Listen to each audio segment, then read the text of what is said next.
HSK ಸಮಗ್ರ ಪ್ರಬಂಧಗಳು. ಇದು jet ಯುಗ. ಇದು ಜೆಟ್ ಯುಗವಂತೆ. ನಾವು ವೇಗಜೀವಿಗಳಂತೆ. ವಾಯುವೇಗವನ್ನು ಮೀರಿ ಮನೋವೇಗವನ್ನು ತಲುಪಬಲ್ಲ ಸಾಧನೆ ನಮ್ಮದಂತೆ. ಬೆಳ್ಳಿಯ ಹಳ್ಳಿಯ ಮೇರೆಯ ಮೀರಿ ತಿಂಗಳೂರಿನ ನೀರನ್ನು ಹೀರಿ ಮಂಗಳಲೋಕದ ಅಂಗಳಕ್ಕೇರುವ ಸಾಧನೆ ನಮ್ಮದಂತೆ. ಸೌರವ್ಯೂಹದ ಆಚೆಗೂ ಮೈ ಚಾಚಬಲ್ಲೆವಂತೆ ನಾವು. ಹೀಗೆ ವಿಜ್ಞಾನದ ಏನೇನೋ ಸಾಧನೆಗಳನ್ನು ಕುರಿತು ನಾವು ಓದುತ್ತಿರುತ್ತೇವೆ, ಪತ್ರಿಕೆಗಳಲ್ಲೂ ಪುಸ್ತಕಗಳಲ್ಲೂ. ಆದರೆ ಇಂಥ ಮಾತಾಡುವ ಜನರ ಅಜ್ಞಾನವನ್ನು ನೋಡಿದರೆ ನಗು ಬರುತ್ತದೆ.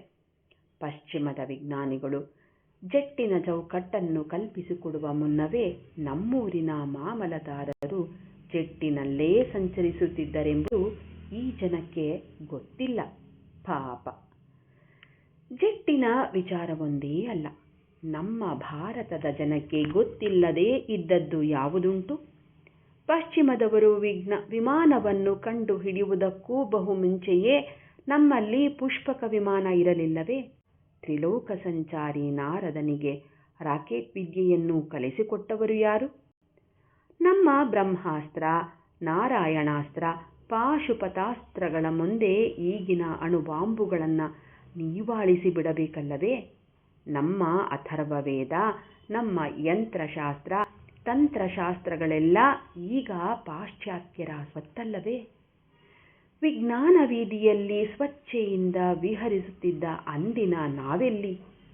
ಈಗ ತಾನೇ ಅಂಬೆಗಾಲಿಡುವ ಈಗಿನ ಈ ಪಾಶ್ಚಾತ್ಯ ಕೂಸುಗಳಲ್ಲಿ?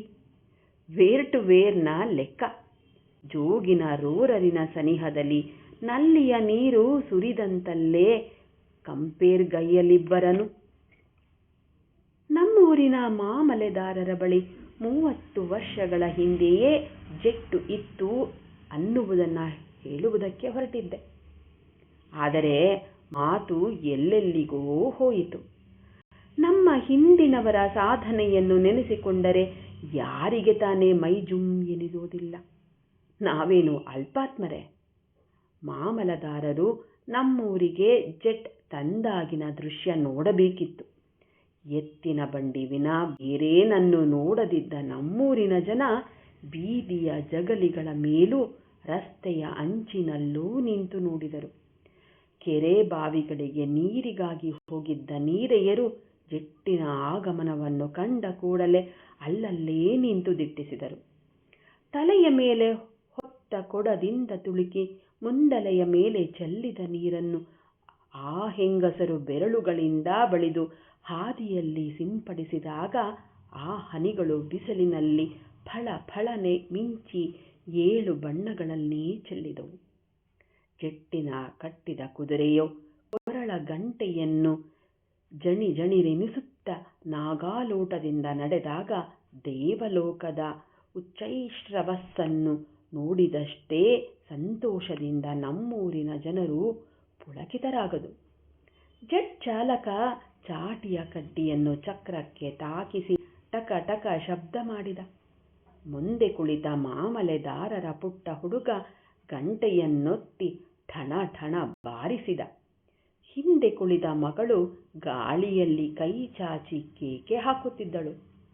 ಪುಷ್ಪಕ ವಿಮಾನವನ್ನೇ ಪೇಟೆಯಿಂದ ಕೊಂಡು ತಂದಷ್ಟು ಸಂಭ್ರಮ ನಮ್ಮ ಮಾಮಲೆದಾರರಿಗೆ. ಇದೇನಿದು? ಜೆಟ್ಟು ನಮ್ಮ ಹಳ್ಳಿಗೆ ಬರುವುದೆಂದರೇನು? ಹಳ್ಳಿಯ ಬೀದಿಯಲ್ಲಿ ಸಾಗುವುದೆಂದರೇನು? ಅದನ್ನು ಕುದುರೆ ಎಳೆಯುವುದೆಂದರೇನು? ಹೀಗೆಂದು ನೀವು ಆಶ್ಚರ್ಯಪಡುತ್ತಿದ್ದೀರಲ್ಲವೇ? ನಾನು ಹೇಳುತ್ತಿರುವುದು ಜೆಟ್ ವಿಮಾನದ ವಿಚಾರವೆಂದು ತಿಳಿದಿದ್ದೀರಾ? ಖಂಡಿತ ಅಲ್ಲ. ನಾನು ಹೇಳಲು ಹೊರಟಿದ್ದು ನಮ್ಮೂರಿನ ಜೆಟ್ಟಿನ ವಿಚಾರ. ಜೆಟ್ ಎನ್ನುವುದು ಜಟಕ ಎಂಬುದಕ್ಕೆ ನಮ್ಮೂರಿನ ಆಂಗ್ಲ ಪ್ರಿಯರು ಇಟ್ಟಿರುವ ಹೆಸರು ರೂಪ. ನಾಲಿಗೆಗೆ ಇಂಗ್ಲಿಶಿನ ಲಕ್ವ ಹೊಡೆದ ಈ ಜನರ ಬಾಯಲ್ಲಿ ಜಟಕ ಎಂಬ ಹೆಸರನ್ನು ಪೂರ್ಣವಾಗಿ ಉಚ್ಚರಿಸಲು ಬಾರದು. ಜೆಟ್ ಎಂಬಷ್ಟಕ್ಕೆ ಅದು ನಿಲ್ಲುವುದು. ಜಟಕವನ್ನು ನೋಡಿದವರು ಯಾರೂ ಅದನ್ನು ಹೊಗಳುವುದಿಲ್ಲ. ಕವಿಗಳಿಗೂ ಜಟಕಕ್ಕೂ ಬಹಳ ದೂರ. ಮೈಸೂರಿನ ಟಾಂಗಾಗಳನ್ನು, ಬೆಂಗಳೂರಿನ ಮಹಡಿ ಬಸ್ಸನ್ನು ಬಣ್ಣಿಸಿರುವ ಕವಿಗಳುಂಟು, ಲೇಖಕರುಂಟು. ಆದರೆ ಜೆಟ್ಟನ್ನು ಕುರಿತು ಯಾರೂ ಬರೆದಿಲ್ಲ, ಇದನ್ನು ಹೊಗಳಿಲ್ಲ. ಇದು ಪದ್ಯಕ್ಕಾಗಲಿ ಗದ್ಯಕ್ಕಾಗಿ ಆಗಲಿ ಸುಲಭವಾಗಿ ಒದಗುವ ವಸ್ತುವಲ್ಲ. ಇದನ್ನು ಪಳಗಿಸಿಕೊಳ್ಳಲು ಬಹಳ ಸಾಧನೆ ಬೇಕು. ನೋಡಲು ಜಟಕವೇನು ಅಷ್ಟು ಸುಂದರವಲ್ಲ. ಪಸಂದಿನ ಸೌಕುಮಾರ್ಯವಾಗಲಿ ಬಸ್ಸಿನ ಬೃಹದಕ್ಕಾಗಲಿ ಜಟಕಕ್ಕೆ ಇಲ್ಲ. ಹಳ್ಳಿಯ ಎತ್ತಿನ ಬಂಡಿಗಳಂತೆ ಕಮಾನು ಮುಸುಕು. ಗಾಡಿ ಹತ್ತಿ ಒಳಗೆ ಕೂರುವುದು ಒಂದು ದೊಡ್ಡ ಸಾಹಸ. ಒಳಗೆ ಕುಳಿತ ಮೇಲೂ ಬಹಳ ಹಿಂಸೆ. ಕೂರಲು ಹಾಸಿರುವ ಮೇಗಣ ಪಟದ ಕಮಟು ವಾಸನೆ. ಹಿಂಗಾಲನ್ನು ಗಾಡಿಗೆ ಬಡಿಯುತ್ತಾ ಗಡಬಡನೆ ಸದ್ದು ಮಾಡುತ್ತಾ ಮೊಂಡು ಕುದುರೆ ಮುಂದೆ ನಡೆದಾಗ ಆಗುವ ಅಲುಗಾಟಕ್ಕೆ ನಿಮ್ಮ ಬೆನ್ನು ಮೂಳೆಗಳು ಒಂದೊಂದಾಗಿ ಎರಡೆರಡಾಗಬಹುದು.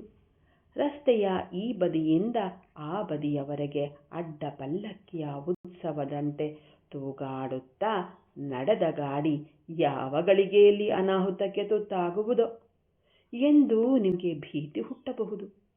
ಕೃಷ್ಣನನ್ನು ಕೊಲ್ಲಲು ಬಂದ ಶಕಟಾಸುರನ ಹೆಸರಿನಿಂದಲೇ ಈ ಜಟಕಾಸುರನ ಅವತಾರವಾಗಿರಬಹುದೆಂದು ನೀವು ಭಾವಿಸಬಹುದು. 20ನೆಯ ಶತಮಾನದ ನಡುಗಾಲದಲ್ಲೂ ಆ ಪ್ರಾಚೀನ ಅವಶೇಷಗಳು ಅಡ್ಡಾಡುತ್ತಿವೆಯಲ್ಲ ಎಂದು ಆಶ್ಚರ್ಯವಾಗಬಹುದು. ಆದರೆ ತಳಿ ನಿಲ್ಲಿ, ಮುಂದೆ ಹೊರಡುವ ಮುನ್ನ ನಾನು ಹೇಳುವುದನ್ನು ಕೇಳಿ. ಬೆಂಗಳೂರಿನಂಥ ಮಹಾನಗರದಲ್ಲಿ ಆಟೋ ಬಸ್ಸುಗಳ ನಡುವೆಯೂ ಇನ್ನೂ ಜೀವಂತವಾಗಿ ಅಲೆದಾಡುತ್ತಿರುವ ಜಟಕಗಳನ್ನು ನೋಡಿ ನೀವು ಹೀಗೆ ಹೇಳುತ್ತಿದ್ದೀರಿ. ಆದರೆ ನಮ್ಮ ಮಾಮಲೆದಾರರ ಜಟಕವನ್ನು ನೀವು ನೋಡಿದ್ದರೆ ನಿಮ್ಮ ಅಭಿಪ್ರಾಯವನ್ನು ಬದಲಾಯಿಸಿಕೊಳ್ಳುತ್ತಿದ್ದೀರಿ. ಜಟಕಕ್ಕಿಂತ ವಾಹನವಿಲ್ಲ, ಮುಕುಟಕ್ಕಿಂತ ವಸ್ತ್ರವಿಲ್ಲ ಎಂಬ ಹಳೆಯ ಗಾದೆಯನ್ನು ನೆನೆಸಿಕೊಂಡು ಬಾಯಿ ಚಪ್ಪರಿಸುತ್ತಿದ್ದೀರಿ.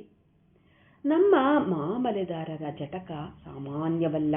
ನಿಜಕ್ಕೂ ಸೌಕರ್ಯಗಳನ್ನು ಅಳವಡಿಸಿ ಅದನ್ನು ನಿರ್ಮಿಸಿತ್ತು. ಆಕಾಶ ನೀಲಿ ಮತ್ತು ಗಿಳಿ ಹಸುರು ಬರೆದ ಬಣ್ಣದ ಕಮಾನು, ಆಚೀಚೆಯ ಪಕ್ಕಗಳಲ್ಲಿ ಅರಳುವ ಕಮಲಗಳ ಚಿತ್ರ, ಚಕ್ರದ ಒಂದೊಂದು ಪಟ್ಟಿಗೂ ಒಂದೊಂದು ಬಣ್ಣ, ಒಳಗೆ ಮೆತ್ತನೆಯ ಹಾಸುಗೆ, ಮೃದುವಾದ ಹೊರಗುದಿಂಬು, ಹಿಡಿದುಕೊಳ್ಳಲು ಅಲ್ಲಲ್ಲಿ ಭದ್ರವಾಗಿ ತೂಗುಬಿಟ್ಟ ಚರ್ಮದ ಹಿಡಿಗಳು, ಎತ್ತ ತಿರುಗಿದರೂ ನಿಮ್ಮ ಮುಖ ಕಾಣಿಸುವಂತೆ ಅಲ್ಲಲ್ಲಿ ಪುಟ್ಟ ಕನ್ನಡಿಗಳು, ಈ ಕನ್ನಡಿಗಳ ನಡುವೆ ಬಿಡಿಸಿದ ದಶಾವತಾರದ ಚಿತ್ರಗಳು, ಗೀತೋಪದೇಶ, ಸೋಗೆ ನವಿಲು, ಪಂಚವರ್ಣದ ಗಿಳಿ, ಮಾಮಲೆದಾರರ ರಸಿಕತೆ ವಿವರವಾಗಿ ಒಂದೊಂದು ಅಂಶದಲ್ಲೂ ಪ್ರಕಟವಾಗಿತ್ತು. ಆಗಿನ ಕಾಲದ ಜನರೇ ಹಾಗೆ. ಯಾವಾಗಲೂ ತುದಿಗಾನಿನಲ್ಲಿ ನಿಂತಿದ್ದ ಜನರಲ್ಲ ಅವರು. ಯಾವುದನ್ನೇ ಆದರೂ ಸಾವಧಾನವಾಗಿ ಅನುಭವಿಸುವ ಜಾಯಮಾನ ಅವರದ್ದು.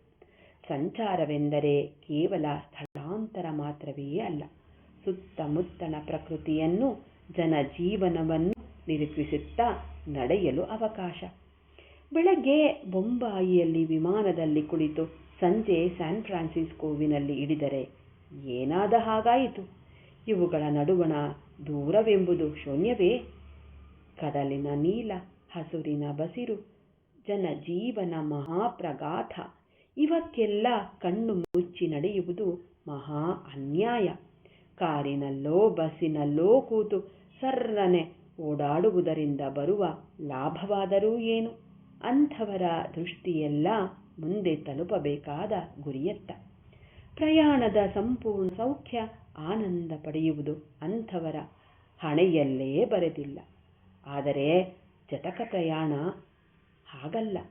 ಕುದುರೆಯ ಖುರಪುಟದ ತಾಳಬದ್ಧವಾದ ಸದ್ದಿಗೆ, ಆಗಿಂದಾಗೆ ಚಾಲಕ ಕೂಡಿಸುವ ರಾಗಬದ್ಧವಾದ ಮಾತಿಗೆ ಕಿವಿಗೂಡುತ್ತಾ ಆಕಾಶದ ನೀಲಿಯನ್ನು, ಮರಗಿಡಗಳ ಹಸುರನ್ನು, ನಿಮ್ಮ ಪಕ್ಕದಲ್ಲಿ ಕುಳಿತವರ ಮಧುರ ಸಂಭಾಷಣೆಯನ್ನು, ಅವರು ಮೆಲ್ಲುತ್ತಿರುವ ಎಳೆಯ ವಿಳೆಯದೆಲೆಯ ಸುಮಧುರ ವಾಸನೆಯನ್ನೋ ಅನುಭವಿಸುತ್ತಾ ಝಣ ಝಣರೆನ್ನುವ ಜಟಕದಲ್ಲಿ ಕೂತು ಹೋಗುವ ಸೌಖ್ಯವನ್ನು ಅನುಭವಿಸಿ ಅರಿಯಬೇಕು. ನನ್ನ ಗೆಳೆಯರಲ್ಲಿ ಕೆಲವರಿಗೆ ಜಟಕಕ್ಕಿಂತ ಟಾಂಗಾದಲ್ಲಿ ಹೆಚ್ಚು ಮೋಹ. ಜಟಕದಲ್ಲಿ ಕಾಲು ಮಡಿಸಿ ಕೂರಬೇಕು, ಹಿಂಸೆ ಅನುಭವಿಸಬೇಕು. ತೊಟ್ಟ ಶರಾಯಿಯ ಗರಿಮುರಿಗೆ ನಷ್ಟ, ಬುಷ್ ಕೋಟಿಗೆ ಬೆವರಿನ ಸ್ನಾನ. ಟಾಂಗಾದಲ್ಲಾದರೋ ಹೀಗಿಲ್ಲ. ಕಾಲು ಇಳಿಯ ಬಿಟ್ಟು ಕುರ್ಚಿಯ ಮೇಲೆ ಕೂಡುವಂತೆ ಕೂರಬಹುದು. ಆರಾಮವಾಗಿ ಗಾಳಿ ಬೆಳಕುಗಳನ್ನು ಅನುಭವಿಸಬಹುದು. ಇದು ನನ್ನ ಸ್ನೇಹಿತರ ವಾದ. ಆದರೆ ಮೈಸೂರಿನ ಟಾಂಗಾದಲ್ಲಿ ಸಂಚರಿಸಿದವರಿಗೆ ಅದರ ಕಷ್ಟವೇನೆಂಬುದು ಗೊತ್ತು. ಮೈಸೂರಿನ ಟಾಂಗಾಗಳು ಐಶ್ವರ್ಯವಂತರ ಮನೆಯಲ್ಲಿ ನಾಜೂಕಾಗಿ ಬೆಳೆದ ಮಕ್ಕಳಂತೆ. ಮಂಗಳಾರತಿ ತೆಗೆದುಕೊಂಡರೆ ಉಷ್ಣ, ತೀರ್ಥ ತೆಗೆದುಕೊಂಡರೆ ಶೀತ ಎಂಬ ಹಾಗೆ. ರಾಜಾಶ್ರಯದಲ್ಲಿ ಬೆಳೆದ ಎಲ್ಲ ವ್ಯವಸ್ಥೆಗಳಂತೆ ಇವಕ್ಕೂ ದುರವಸ್ಥೆ. ನೀವು ಸ್ವಲ್ಪ ಹಿಂದೆ ಕೂತಿರೋ, ಟಾಂಗಾ ಚಾಲಕನಿಂದ ಆಗಲೇ ಬಂತು ಕಟ್ಟಪ್ಪಣೆ. ಸ್ವಲ್ಪ ಮುಂದೆ ಬನ್ನಿ ಸಾರ್. ನೀವು ಸ್ವಲ್ಪ ಮುಂದೆ ಕೂತಿರೋ, ಟಾಂಗಾದವನು ನಿಮ್ಮನ್ನು ಸುಮ್ಮನೆ ಬಿಡುವವನಲ್ಲ. ಸ್ವಲ್ಪ ಹಿಂದೆ ಕೂತ್ಕೋ ಸಾರ್. ರಸ್ತೆಯ ಏರು ತಗ್ಗುಗಳಿಗೆ ಅನುಸಾರವಾಗಿ ಅವನು ಆಗಿಂದಾಗೆ ಹೇಳಿದಂತೆ ನೀವು ಹಿಂದಕ್ಕೂ ಮುಂದಕ್ಕೂ ಸರಿದು ಕೂರುತ್ತಿರಲೇಬೇಕಾಗುತ್ತದೆ. ಸುತ್ತಣ ಪ್ರಕೃತಿಯನ್ನು, ಜನರನ್ನೂ ನೋಡುತ್ತಾ ನಿಮ್ಮದೇ ಆದ ಪ್ರಪಂಚದಲ್ಲಿ ವಿಹರಿಸಲು ಟಾಂಗಾವಾಲ ನಿಮ್ಮನ್ನು ಕ್ಷಣಕಾಲವೂ ಬಿಡಲಾರ. ನಿಮ್ಮನ್ನು ಪೀಡಿಸುವುದಕ್ಕೆ ಅವನಿಗೇ ಸಂತೋಷ. ಜಟಕದಲ್ಲಿ ಹೀಗಿಲ್ಲ. ನೀವು ಒಮ್ಮೆ ಒಳಗೆ ಕುಳಿತಿರೆಂದರೆ ಅಲ್ಲಿಗೆ ಕತೆ ತೀರಿತು. ಕೊಳವೆಯಂತಿರುವ ಅದರೊಳಗಿಂದ ಜಗತ್ತನ್ನು ವೀಕ್ಷಿಸುತ್ತಾ ಆರಾಮವಾಗಿರಬಹುದು. ಜಟಕದಲ್ಲಿ ಇನ್ನೊಂದು ಅನುಕೂಲವುಂಟು. ಅದು ಸಮಯಕ್ಕೆ ಒದಗುವ ಬಂಟನಂತೆ ಸರ್ವೋಪಯೋಗಿ, ಸರ್ವಧಾರಿ. ನೋಡಲು ಅದು ಪುಟ್ಟಗೂಡು, ಆದರೆ ಅದರಲ್ಲಿ ನೀವು ಏನೆಲ್ಲ ತುರುಕಬಹುದು. ಎಷ್ಟು ಜನರನ್ನಾದರೂ ತುಂಬಬಹುದು. ಹೇಗಾದರೂ ಕೂರಬಹುದು, ಕಾಲು ಚಾಚಿ ಮಲಗಬಹುದು. ಆದರೆ ಯಾವ ಆಕ್ಷೇಪಣೆಯೂ ಇಲ್ಲದೆ ಸಾಗುತ್ತದೆ ಜಟಕ. ಟಾಂಗಾದಲ್ಲಿ 4 ಕುಳಿತರೆ ಹೆಚ್ಚು, 5ನೆಯವರಿಗೆ ಎಡೆಯೇ ಇಲ್ಲ. 2 ಕುಳಿತರೆ ಕಮ್ಮಿ, ಅದು 1 ಟ್ರಂಕಿಗೆ ದೊಡ್ಡದು, 2ಕ್ಕೆ ಚಿಕ್ಕದು. ಅದರಲ್ಲಿ ಕೂರುವ ಸ್ಥಳಕ್ಕಿಂತ ಆಚೀಚೆಯ ಆಟಾಟೋಪಗಳೇ ಜಾಸ್ತಿ. ಮೆದುಳಿಗಿಂತ ಮೀಸೆ ಜೋರು ಎಂಬ ಹಾಗೆ.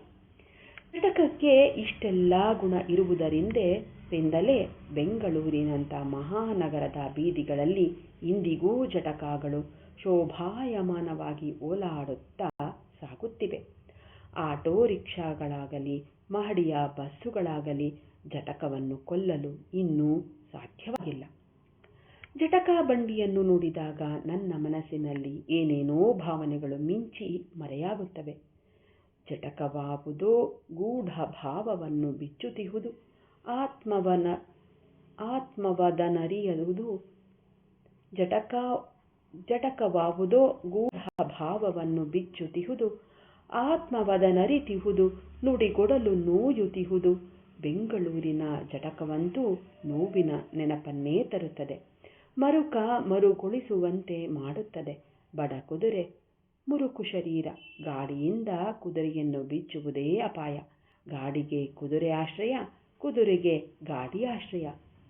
ಕುದುರೆಯ ಹಿಂದೆ ಗಾಡಿಯೋ, ಗಾಡಿಯ ಮುಂದೆ ಕುದುರೆಯೋ ಎಂಬ ಬಗೆಹರಿಯದ ಪ್ರಶ್ನೆ ಬೀಜ ವೃಕ್ಷ ನ್ಯಾಯದಂತೆ.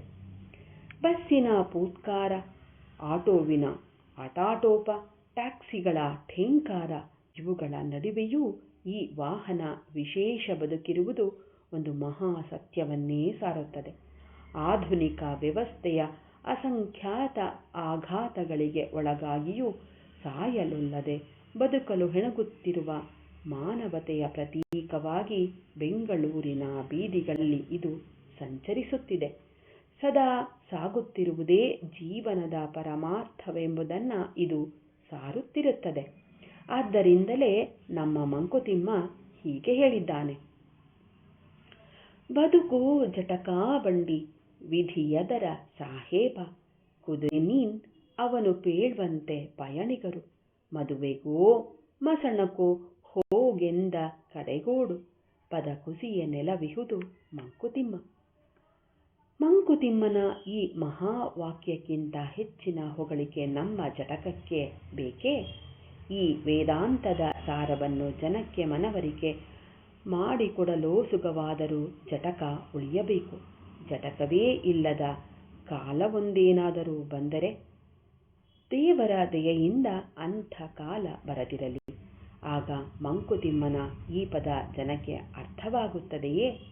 ಈ ಕಾರಣಕ್ಕಾಗಿಯಾದರೂ ಜಟಕವನ್ನು ಉಳಿಸಿಕೊಳ್ಳೋಣ. ಜಟಕ ಉಳಿದೇ ಉಳಿಯುತ್ತದೆ, ಅದು ಅಳಿಯುವುದಿಲ್ಲ ಎಂದು ಪ್ರತಿಜ್ಞೆ ಮಾಡೋಣ.